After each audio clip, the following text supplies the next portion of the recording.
All right, my name is Rich Schmidt. We're here with Bruce Sonnen at Duzer Vineyards in Dallas. It's August 19th, 2022. Bruce, thank you so much for joining us today. Thank you for having me. That's fantastic. First question for you. We usually start with why wine. In your case, I'm going to start with why grapes. Why grapes? So, long story short, basically, is I kind of lucked into the industry. Growing up in Idaho, I grew up as a farm kid, so I knew a lot about farming and whatnot. Went to the University of Idaho. Was studying egg business, met my girlfriend, which is now my wife, and we decided just to kind of leave Idaho, come to Oregon, and I started to do landscaping in Portland, and was working in Portland for about 7-8 years.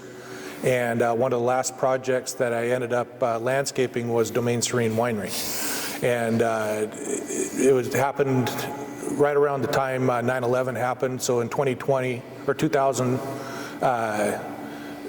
The recession was starting to happen, starting to kick off, and in 2001, after 9/11, that pretty much put a kibosh to a lot of stuff.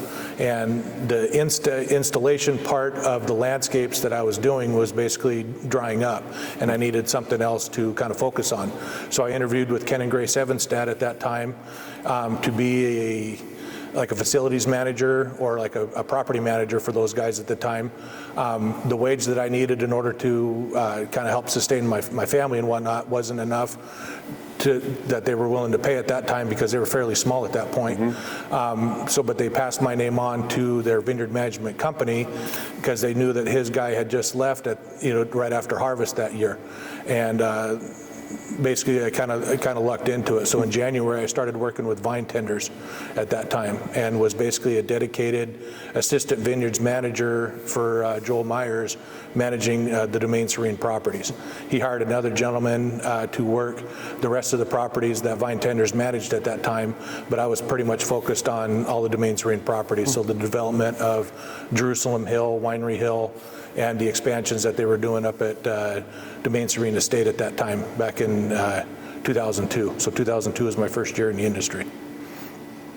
And being a farm kid, I knew what a tractor was, I knew what a disc was. The funny part of it is, I'm used to using 36, 42, 48-foot implements. Now I'm using 4- and 5-foot implements. So growing up as a kid, you'd work a 160, 200-acre field in a day. In a vineyard, you're lucky if you get 6 or 7 acres done in a day on certain implements. So it's just all semantics on how you do certain things. So I'm going to come back to all that in a second, but I want to back up a little bit before you came to Oregon. Tell me about kind of growing up in Idaho. What were you, as you grew up and as you went to school, what were you thinking your career path would be? I did not want to be a farmer at that point. Seeing all the hardships that my parents had and whatnot, I mean, basically you do everything your whole calendar year just to focus on 1 month opportunity to get the crops off without Mother Nature hailing on it, raining on it, or anything like that to get your year's paycheck. It's extremely stressful. And I wanted to try to do something different, so that I went to the U of I for ag business. That didn't suit me as well. Met a really great lady who's now my wife, and we moved to Oregon and thought I could rule the world and start doing something different, being a landscape installer and whatnot. Great career, fun task, fun job. Worked at Nike, the expansion at Nike for about 5 years, and was really proud of the work that I did. And coming back full circle then with the farming aspect of it, basically I get paid to be a farmer and I get a biweekly paycheck. So I get the benefits of both sides. So I'm back being a farmer again, but I get paid, which is good. And if there's any stress, or I still have the stress of making sure that the work that I do fits for the owners, that I save the owners money as much as I can, but still it's on their shoulders if something happens. I still get paid for what I do. So I'm curious about, you mentioned you grew up with farm work, but you also mentioned how different grapes are than what you grew up with. So tell me about the learning process for you once you dove into grapes and that became what you were doing. Tell me about learning vineyard work and learning the difference with growing grapes. So when I first started with vine tenders with Joel Myers is around the 15th or so of January, and that happened to coincide directly with the start of Temecula Community College with their wine studies program. Joel was gracious enough to enroll me into the college, so I was able to do the wine studies program for the vineyard side of it concurrently while I was working for Joel on the vineyard side of it. So when I started in January, it was still the pruning season. So at the college, we were still learning about pruning as well. Where it kind of helped a lot is I could learn the book side of it at the same time while learning the industry side of it. So if there's ever any questions on what the school was teaching versus how Joel was teaching it, you know, I could ask the question and see what the differences were, why we do it differently in the field, why the school teaches it differently, and then that opened up my eyes to all the different things that can be done in the industry. There is no one perfect way of doing everything. Everybody has their own way of doing it, and everything that you do to Pinot Noir or grapes in general affects the final outcome. So it all depends on how you do it, when you do it. Mm-hmm. The main thing is doing it always on time. Mm-hmm. So, and that was instilled on me with vine tenders also. Mm-hmm. You got to make sure you have enough people to get all the jobs done when you do it, so that way you don't get behind and everything's done correctly. Mm-hmm. And so then while going to school, ended up transferring most of my credits that I had at the U of I to Temecula. That basically took a year of the college off. The year and a half that I spent at Temecula, then going part-time, was able to get the degree, was the fourth one to graduate in the wine studies program. And the only reason I was the fourth one is because my last name is Sonnen. The other gal in front of me had a different letter, so she went, you know, basically third. Otherwise I would have been third. And now that studies program is huge. It was before the Wine Studies Center was set up on Eola. Mm-hmm. We were still going to the Temecula campus. Back then, we had like 15 or 20 vines just outside of the Temecula building that we were playing with. So it's blown up huge now. It's great to see it. You mentioned the connection of working both, seeing the industry side and the educational side at the same time. Mm-hmm. What were the biggest surprises for you as you were doing that, in difference between kind of learning theoretically and then actually seeing it in practice? A lot of it is about just, there's the way the books teach you about how to do it right, and then there's the actual in-person doing it in the field. You know, what you can actually do in the field. And also trying to teach the workers and the crews how to properly do it, but yet do it in an efficient manner and whatnot to make sure you can get passed over all the acres that you have to maintain. Mm-hmm. So ideally, for example, when you're doing the canopy management through the growing summer, all the job tasks usually take about 2 weeks to do. So like if you're doing shoe positioning, you have about 2 weeks. And then the next job starts and it's another 2 weeks. The next job starts is about 2 weeks. That directly coincides with the spray program. So you could constantly keep always moving your crews around away from the sprayer. So a sprayer could be happening on one site, you could be working on another site, and then flip-flop the sprayers, and then it's all about, you know, efficiencies and keeping the people moving, knowing when you need a crew up, knowing when you need a crew down. Mm-hmm. So you mentioned that was the nascent era of the Temecula program. What was your impression of the Temecula program at that time? It was very small. I mean, we had a teacher, it was Al McDonald at that time, and it was very infantile at the time. It was great. It was a very, very fun program. We did have a soils teacher as well, Adam Campbell,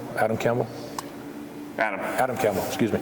And so took the soils class with him online. It was very interesting because, I mean, growing up for myself, I was a dryland wheat, barley, pea farmer. You know, I didn't deal with grapes. Where when I was in landscaping, we learned about how to groom everything and make everything nice and pretty and make it nice to make it look good in front of a building. Vineyard management is about similar to that. You got to groom the vines, you got to make them look pretty. Domaine Serene, obviously, they have they want to have their properties looking more pristine and whatnot. And so that transitioned directly into my knowledge on the landscape side of it about how to make stuff look pretty, transitioned that onto the vineyard side as well. And also, granted, not just making it look pretty, it also makes the vines healthier, you know, better, keeps the disease pressure down, so on. So the Domain Serene project was pretty young at that time too, as you mentioned. Mm-hmm. Tell me about your initial impressions of their project and kind of Oregon wine in the industry as you started to see it and see the vineyards and meet the people. So at the time when I started with with vine tenders, Domain Serene had just purchased a property down in Hopewell, down at Jerusalem Hill. So they had just planted once 18 acres or so was in production, another 20 or so acres was in second leaf, and then we were planting the rest of that property, about 30 acres down at Jerusalem Hill at that time. Two Barns was another project that Joel was working on developing. Guadalupe Vineyard was another project in the works. Penarash Vineyards, that started a couple years later. Highland Vineyard, that's another project that started later. So basically I got to work with the who's who in Oregon wine, and that was fantastic. So for the 8 years I was at Vine Tenders, I learned a lot of different ways of growing grapes, managing grapes, and growing it specifically for the winemaker. A benefit of how Joel had things set up at his work is that the majority of the fruit that he grew was grown for that specific winery. So it wasn't like an owner that had 20 acres and that he was trying to sell it to 7 or 8 different wineries. It all went to one location. So that it made it a lot easier for me to deal with, one winemaker on one property versus 8 winemakers on one property. It's the same amount of hand holding that you have to do. Tell me about working for Joel. It was great. Learned a lot from Joel. He, being a Duarte rep, he also, taught me about the differences in vines, the differences in what clones do well, which clones don't do well. When you see a property and how to gauge the property on how to do installs, where to put the headlands, where to put the turnarounds, why you would put the headlands, why you would put the roads, why you would plant in a certain direction, why you want to plant in a certain direction. So it was a really, really rapid upgrowth on knowledge for what I have now. It was fantastic. You talked about working with winemakers and kind of growing to specifications. So tell me about in those days, in the Vine Tenders days, how many different sort of farming styles were you working at the same time? It was primarily all either live certified or certified sustainable. So the majority of it was with the live program, and if it wasn't with that, it basically was just you do what needed to be done, but you didn't throw the book at it. Everything was on the softer approach. You never used really harsh chemicals. You never used products that you never needed to unless you absolutely had to. You started with the softer approaches first, and then if that didn't work, then you moved up and moved up and moved up. But Joel definitely did have one spray program, and I still have it memorized in my head on what the fungicide program is. Because back then there wasn't as many different fungicide classes. You only had about 3, and this is the rotation you use. This is why you use it, and this is why you do what you do. And I still have it written to memory. And it works great. It's a fantastic program. So from that time, are there particular vineyard projects or accomplishments that you're particularly proud of? The Highland Vineyard one, that was a huge expansion that we did. Penarash, that was a fun one.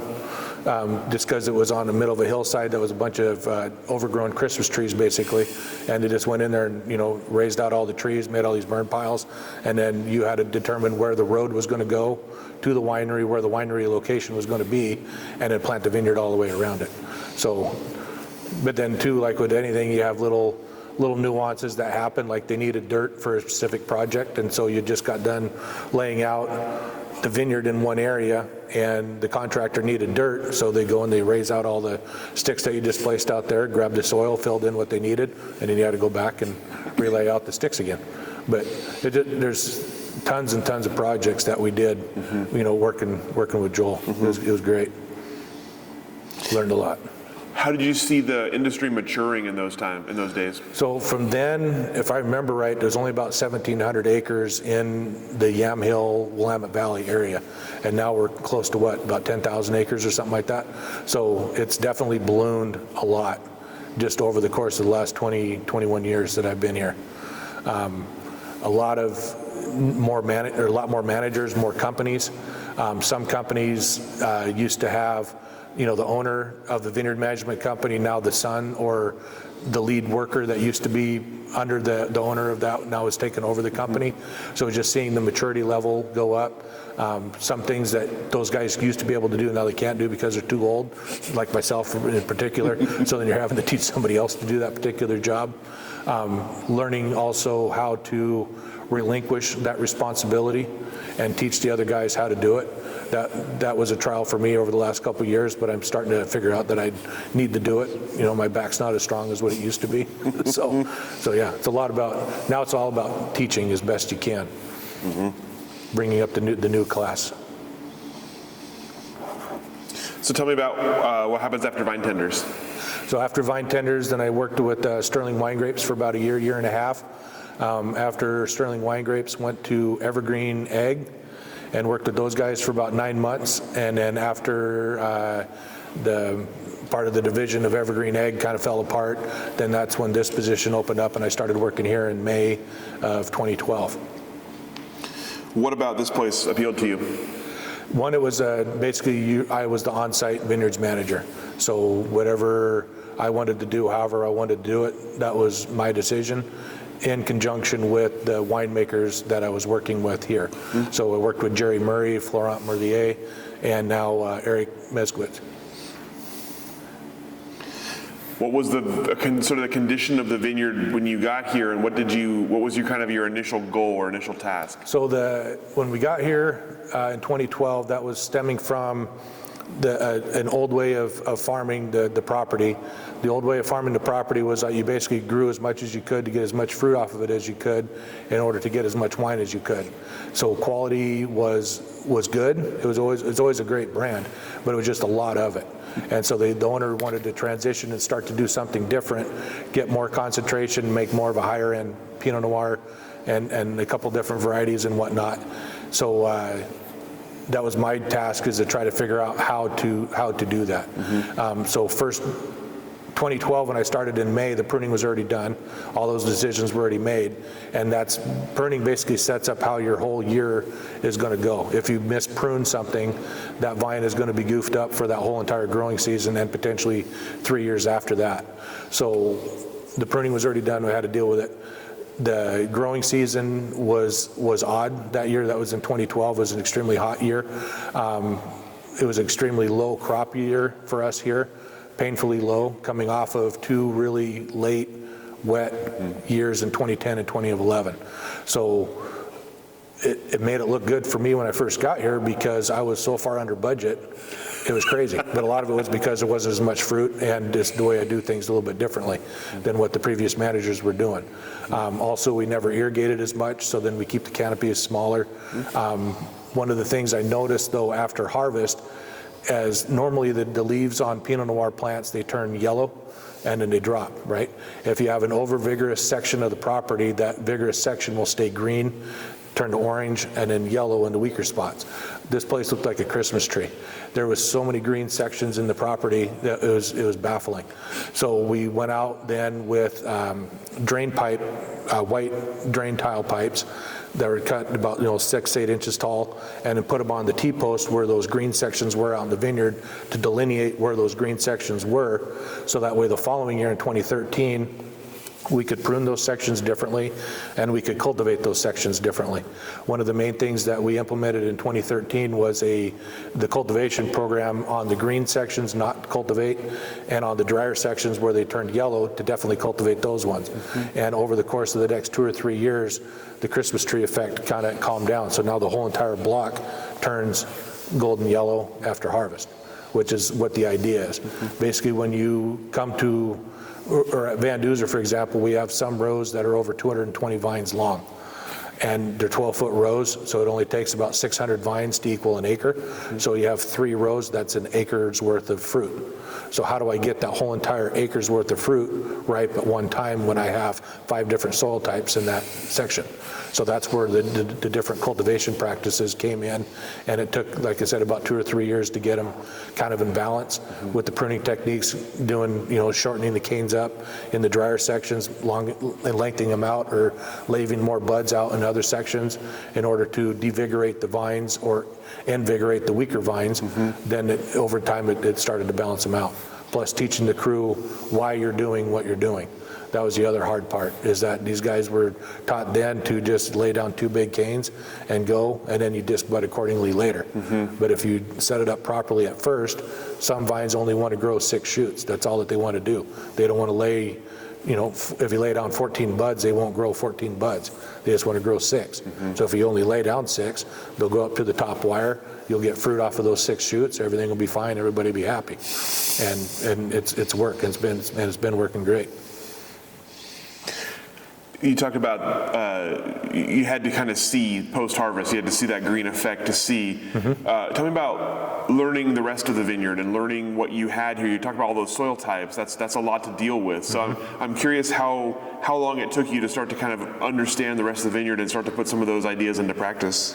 So there was a couple sections of the property, for example, that had phylloxera, so we tore out 10 acres of the property, knowing that that particular 10 acres was planted end to end, so there were 220 vines long as well, that was going through a dip, had sandy soil on top, a mediocre soil in the middle, a cove soil in the bottom, and then another woodburn soil at the very tip.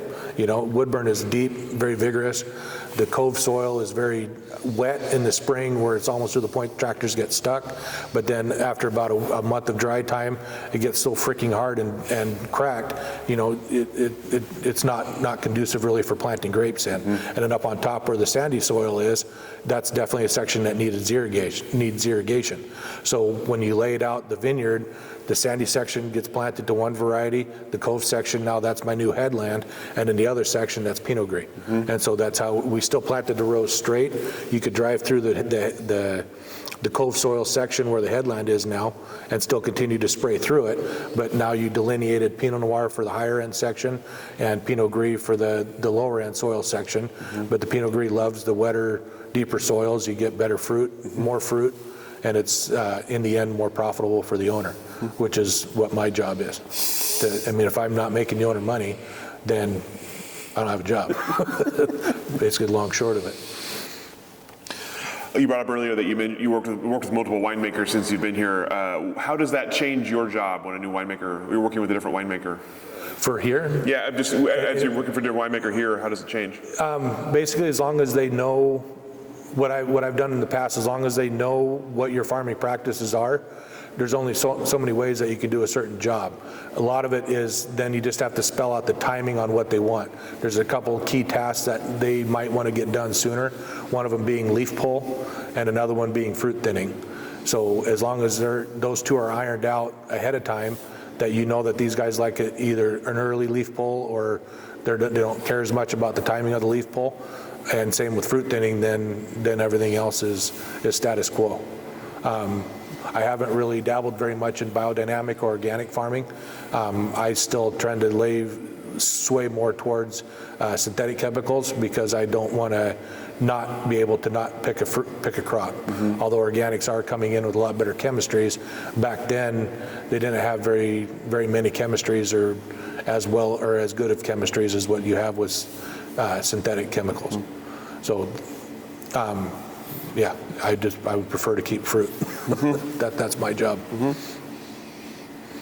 How has the vineyard then changed since you've been here? How has the vineyard changed here? So it used to have extreme highs and extreme lows.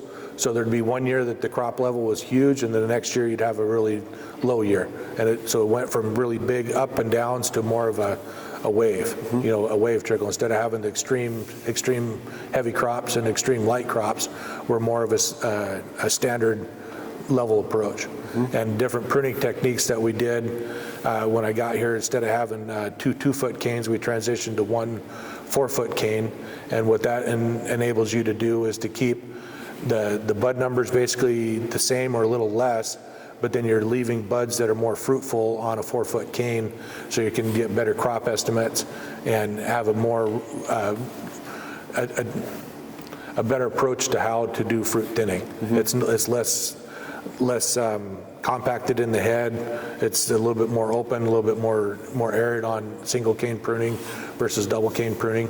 Plus, it's a little bit cheaper as well because instead of tying 2, you're only tying 1. So just a little things, little changes. You talked about teaching earlier. Tell me about teaching and how your teaching has evolved and what it looks like for you now as you're teaching people sort of the next generation. I don't get as mad as often, so that's the big one. When I first got here, there was one tractor driver, pruner guy that was pretty adamant on his way of doing things. And after the first year of realizing that he wasn't kind of sticking to the pruning program that I had in place, the following year we had him mark his posts, put an X on the end post and mark it. So that way as their growing season progressed that year, he had his style, and then we had the other 5 pruners their style, which is my style. And when the growing season was happening, you could see the 5 rows were beautiful, and the other ones they were good, but it could have been better. And so after that, everybody was kind of on board. So, and I never had to get mad, and that's the main thing. So that, and also then now we're big enough to the point where we picked up another vineyard site in Dundee, so we have another 50 acres that we're farming, and so it's right around 135 acres that we manage at Van Duzer, so I needed some help. And so we hired an assistant last year, and he's back again right now for harvest, and so just trying to teach him the differences in how I do things versus what he was taught at other places where he used to work before, why I do what I do, understanding from him what he had done in the past and try to take those things that he had learned from other places. One big thing that I took from him was his fertilizer spray program, and that increased the quality, or what looks to be increasing the quality this year at Van Duzer. So I grabbed that from him last year. I pretty much stayed with my program last year, but then implemented some of his stuff that he had previously here, and it's been working great. We were talking briefly before the interview about the vineyard you used to, North McKinley vineyard that you were working on for a while, and now you talk about the Dundee vineyard. So you have other vineyard sites you've worked with in addition to the estate vineyard here. Kind of the same question from before. Tell me about getting to understand those kind of vineyards how much do you have to adjust from what your kind of ideal philosophy is based on what kind of vineyard you walk into do with it? So basically, it's always been about how everything is pruned, and if it's not pruned properly, it's not going to grow properly. And so as long as you do all the tasks correctly, you can you'll then be able to determine what other aspects you have to change. So for example, if the vine is pruned right and you have the right number of buds down and the canopy or the fruiting wire is full and it's still over vigorous and it's still growing over the top, you have to hedge it 3-4 times in a year, you have to change something else. You can't lay down more buds, you can't do all the different tasks, so then what you do is you don't cultivate. So you leave it grass. If it's not vigorous enough, then that's when you change your cultivation programs.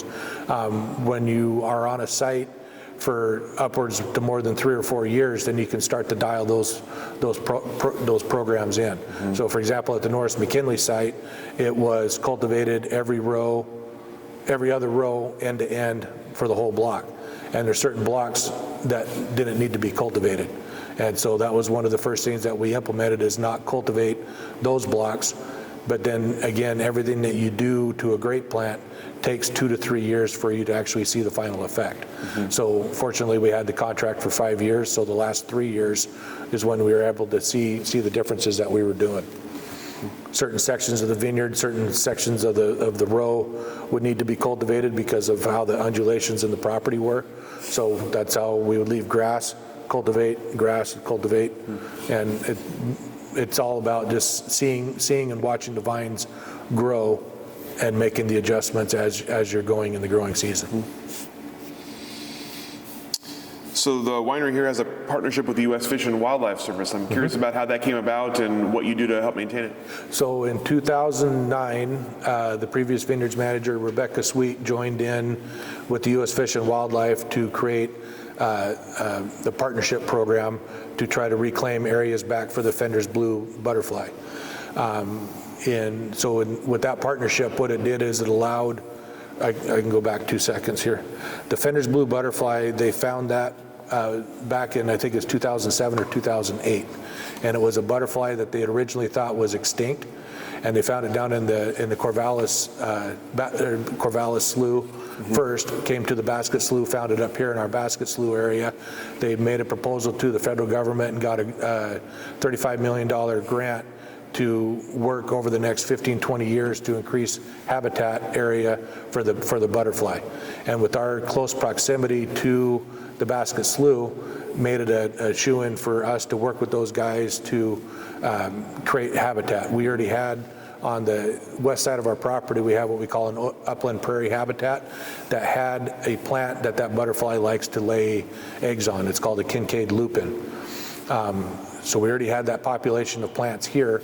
We never had any butterflies. They tested in 2009, 10, 11, and 12, and 13, and for 5 years straight, we had no butterflies. On the west side, or the east side of the property in our oak habitat, we didn't have any of the nectar plants that butterfly gets attracted to. And so with the partnership program with the Fish and Wildlife, they went in there first with mowers, bobcat mowers, cut down all the blackberries, Scotch broom, kind of liberated the area and whatnot in order for them then to come in and plant those nectar plants that would attract a butterfly to the property. When I got here in 2012, that would have been after 3 years of them mowing the grass. I had a gentleman farmer in Kings Valley that was a herdsman that liked to graze, basically sheep in open areas. If you had an area, he'll come and build the fence. I maintain it, so there's basically no cost associated with it. We just give them water that they need for the sheep. He'll fence it off and graze it. That particular year, it was kind of too late for him to do it. But so he said he'd started in 2013. That had kind of happened after about a month of that conversation. I get a phone call out of the blue that he had a gentleman from Southern Oregon that they were out of feed down south. It was a really dry drought year that year. Their sheep were hungry, they needed something to eat. And I says, yeah, come out, I'll get them mowed, you put the fence up, they'll be ready to roll. Within a week, there was a semi-truck here with 440 head of sheep that got delivered for the 16-acre piece on this other side. 440 head, it took them about 2.5, 3 weeks, and that thing was mowed down to a golf course. It was fantastic. And so what that ended up doing for us is, one, when you mow, when grass is like 4 foot, 5 foot tall and you mow it, all that biomass is still sitting there. No other real plants or anything like that can grow up through the grass. With the sheep, they eat it. And when it comes out the end, it's a little bitty pellets and BBs out the backside, and that kind of helps, with the organic content of the soil and whatnot. Plus, it liberates the ground underneath for the flowering plants to come up and through. Plus, certain parts of that section had oak trees that had previously been cut down, so there were stumps out there, but the operator couldn't remember where the stumps were. Now that the sheep had eaten everything down, basically they ate all the blackberry leaves up about 3 foot tall, all the Scotch broom 3 foot tall, all the poison oak up 3 foot tall, so you could see everything on down below it. We took a flail mower in there, flailed it all nice and flat, and it was pristine. Now after that, every year it made it that much easier to continue to farm it and keep it under control. Allowed for acorn woodpeckers to move in now because the grass and the blackberries are out of the way, so they can actually harvest the acorns and then go up and peck them into the oak trees. So we have 5 or 6 now breeding pairs of acorn woodpeckers on site. The forbs were then able to flourish in those sections as well. We got the butterfly attracted to Van Duzer in 2014. That was a story just in itself. When they found, we had 4 guys from the U.S. Fish and Wildlife out there with butterfly nets going after the butterfly, right? And they go out there and they're catching these butterflies, and there's another butterfly that looks very similar to the Fenders blue. The only difference is on a Fenders blue, it has 2 stripes of dots on the wing. The silver only has a single. So all these butterflies that they're finding is a single. It only has 1 set of stripes on it. This one guy finds one, and it has 2 stripes on it, however very faint. It was an older female, and the dude like freaks out, loses his mind. I kid you not, it's almost like they found a baby for the first time. They took close to 300 pictures of this butterfly. So we ended up getting one of the pictures, we framed it, put it up. We won the Live Salmon Safe Award that year as well, just for our reclamation projects that we did. congruently, every year after that, the population of the butterfly has quadrupled. So the first year we found 1, the next year they found 4, the year after that it was 16. And so now we just have a standard population of the Fenders butterfly on the site. So it kind of coins back to that baseball movie, if you build it, they'll come. It takes a little while, but it does. It can happen. It's pretty cool to be able to use the site for more than just grapes, right? To do other things with it as well. That's pretty exciting. Yep. So I'm curious about the growth of Van Duzer. Obviously, you mentioned more properties now, an idea of a kind of a different wine style as you were coming in. So in the decade or so that you've been here, what else has changed at Van Duzer in terms of the growth of the brand and the growth of the property here? So the owner wanted to get a new site, more of like a flagship site, and granted, the Van Duzer AVA, that was something that came into effect here too since we've been here with the Van Duzer Corridor AVA, but he wanted to have another site that he could build another tasting room on in order to increase another brand or another label for him. So that's what the new property up in the Dundee Hills kind of came forward. And as far as wine styles here, where my job kind of starts and stops is I basically grow the fruit for the winemaker that's here, and then once the fruit's kind of delivered, then I'm kind of off touch. I like to taste it, I like to drink it, but when it comes to the semantics on the different things that they do on making the wine, that's above my pay grade. And you know, it's fun to watch. It's fun to watch how these guys do things. It's fun to watch how they can take, you know, for example, I farm 37 blocks here at Van Duzer, and when we pick those blocks, those 37 blocks will transition into somewhere to 70 or 80 different lots in the fermenters in the winery. And then from those 80 lots, they transfer them down to the barrels, and they create even more lots with the barrels. So I just equate it to like having your own paint palette. You know, you start out with 37 colors, now you got 80 colors, now you got, you know, 300 different colors. And then so then with those guys on how they can take those different colors and then make the different bottles of wine, it's fascinating on how they can do that. So you mentioned earlier kind of your entree into Oregon wine about 20 years ago. Tell me about what the differences, the changes you've seen in the Oregon wine industry since you've been a part of it. What are the biggest differences now, and what does the industry look like to you now, 20 years in? Now it's huge. Back then, when you went, so one of the first conventions that I went to was the Oregon Wine Symposium down at Corvallis. They used to have it in I think it's the Holt Center. There's like a little, no, that's where the auditorium is. In Eugene? No, that was before. Oh my gosh. Before they used to have it on Corvallis' site. Oh They had like a little conference room, and it was the Holt Center, so that you could go into the auditorium, listen to the speaker, and then the what they called the demos for the vendors. There's 6, 7 vendors. It was crazy, and so, but then it was nice because that was when it was just kind of first starting out and whatnot. There was one year it went away because there was enough money in the industry to kind of keep it going, and then OVS and Kevin Chambers then took it and started it down in Eugene. So that's when they started it at the Hilton, I believe it was, and so after that it ballooned into what it is now, and now it's. Now I go to the symposium, it's very hard to find somebody that you know. You know, then, I mean, you knew everybody, so it's just like you get to go down and talk to everybody and catch up on what's kind of happening. Now when you go to up into the Portland area at the convention center, you know, you got to search around and find people to talk to, which is fun. You get to meet a lot of new people, a lot of new ways of doing things. The vendor show up there is massive, so you get to learn a lot of different things on different techniques, how they do certain things. Fun one is I always take my our winemaker's business card, and I drop his business card in different vendors' bucket, so that way he gets cold calls every once in a while. But no, it's been great. And how have you seen the farming style change in the time you've been here?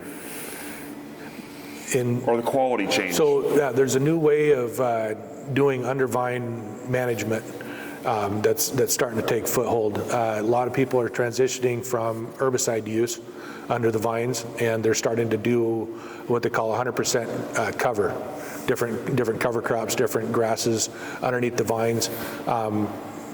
It's good, it's great that they're able to do that. When we have 130 acres, there's certain sections of the property that are so rocky, we wouldn't be able to do weed management underneath those blocks even if we tried.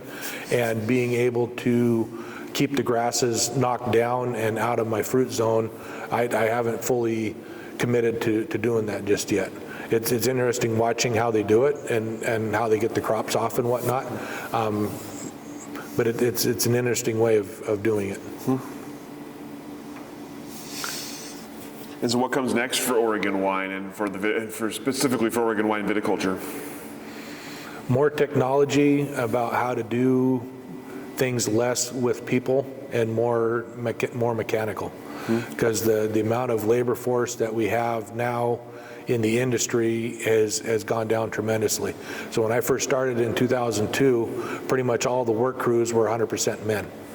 And they were field labor contractors at the time that they would either come in and work early in the morning from like say 6 to 2, and then from 2 to 7 at night, then they would go back and pick pickles or peppers or something like that for another farmer elsewhere, go work on a piece rate. Ag in Oregon has changed a lot where they don't do the piece rate as much. Strawberries have kind of gone away, cucumbers have gone away. Berries in general really have kind of gone away where they're just going more mechanical on everything. So the hand pickers aren't needed as much. And so, plus they're actually not able to find the people as much to do the hand harvesting as what they were in the past. So everything is transitioning more to mechanical. Where it's nice here is pretty much everything that we can do mechanically, we do it already. We do mechanical hedging, we do mechanical leafing on about I'd say half of the property. The other half of the property, we start hand leafing the same time we start mechanical leafing with the goal to get the leaves off in 2 weeks. So to pass over 130 acres, you can't really do it all. And one, because you don't have enough people, and two, you just got to do it as quick as you can, because the faster you get it off, the better the sunlight gets onto the fruit. So, so basically the more you can do with machines, the better. There are certain things that's coming out now where they have mechanical wire raisers for catch wire positioning. I've seen 2 work. I'm not 100% sold on it just yet. Our vineyard here at Van Duzer is not set up properly for that one to happen. We have these little German-made cross arm holders that fold out at the beginning of the season that hold your catch wires out about 18 inches. So as the buds start to grow up, and if they flop over, they'll flop over on the wire. And then all you got to do is just close those back up again and basically just hold your wires up off the ground. Up at Toma, for example, the wires we don't have those set up on that site. They're all 7-foot rows, so you can't really have a cross arm sticking 18 inches out, because then your tractor will only be able to be about 3 feet wide. So up there it would work. Here we wouldn't be able to use it unless I modified the vineyard. Pruning. Where we're different up here versus like say California they do primarily cordon train on everything. We do all single guy out, single cane pruning or double cane pruning. So there's certain things that you can do mechanically to speed that up. Do a pre-pruner and cut brush out of the way that is going to be garbage anyhow, and then just only leave 2/3 of the brush in there for the people to have less to pull out later. Where we're at with 4-foot cane, our canopy is only 4.5 foot tall, so I'd only be able to trim the top 6 inches, so it doesn't pay to get that expensive machine just yet. So, but yeah, just anything and everything that you can do to get stuff done mechanically, in order to save the people for the jobs that have to be done by hand, that's where it's got to go. Are you seeing that trending in that direction at other vineyards? Yes. Yeah, certain vineyards that have always done hand hedging in the past. The vineyard management company has either purchased a hedger for the company and then they rent it to those guys, or they're buying a hedger. Yeah, and a lot of under vine cultivation is happening, where the people are going away from herbicide use, and they're using the under vine cultivation to help as well. Because paying people to go through with hand hose to hand hoe versus a machine to hoe, I mean, I would rather have 20 people do something else versus sitting on the back of a hoe for 3 weeks straight. What about mechanical harvesting? We are dabbling a little bit in that. Last year we did, I think it was close to 30 acres here on site. It helped out a lot. For every machine that hits the valley, we're figuring that it frees up about 40 hand pickers to go someplace else to hand pick. Where we use it is for we have a couple clients that we work for that they prefer machine picked fruit, and so that helps us out a lot. I can machine pick the same time as we're hand picking, so then that frees up not only time, but also gets the work done quicker. So like for example, this year we're looking to be harvesting around for first part of October to mid-October. Everybody knows it starts raining around the 15th of October. You pretty much set your watch to it. So anything that we can do to get the fruit off congruently at the same time, either hand pick the best, machine pick the Class B fruit is what we call it, then that helps out in the end. Utilize your resources as it's best suited for. So what about for your future? What comes next for you? What are you looking ahead to? Just keeping on, staying healthy, and just doing everything that we do on a daily basis to try to keep the vines healthy. There's as everything kind of transitions, like when I started in 2002, the leaf roll virus and whatnot was just basically barely starting. They had like one leaf roll virus. Now there's 9. And then they found out over time too that some of the vines that were red weren't testing positive for leaf roll, so now it's red blotch. So I have another one. So it's all the new things that are always changing, always happening, and how to adapt for that change. And trying to stay on top of everything. Always communicating with other vineyard managers, other vineyard management companies on what they're doing, how they're doing it, to try to implement those new things into what you're doing to make yourself better, to make your product that much better, and teaching them too what you're doing versus what they've done in the past and why you're doing it. It always comes as a two-way street. This year was critical for that with the frost event that we had. Yeah, tell me about that. There was a lot of phone calls that were happening after the April 26th. Like, what are you seeing? How are you seeing it? What do you think is going to happen? Everybody said, I called Joel, I think it was like 3 days after that, and Joel said, just go get yourself a bottle of whiskey, go someplace for 2 weeks, and don't talk to anybody. Just wait. It's a funny Joel saying that he does. But basically, it's true. There's nothing that you can do for about 2 or 3 weeks. The vine's got to relax a little bit. It's got to start repushing, and then once it starts to repush, then you'll see what you got. As of right now, it looked terrible. Now, if I were to tell you now what I'm seeing in the vineyard and what I was going to see that in April, I told you were high. And what we're seeing right now in the vineyards, it's phenomenal. How the vine responded to the frost event, and what we're seeing fruit-wise out in the vineyard, it's fantastic. It's as if nothing really happened. Clusters are big. They're not overly big, but they've overcompensated for themselves.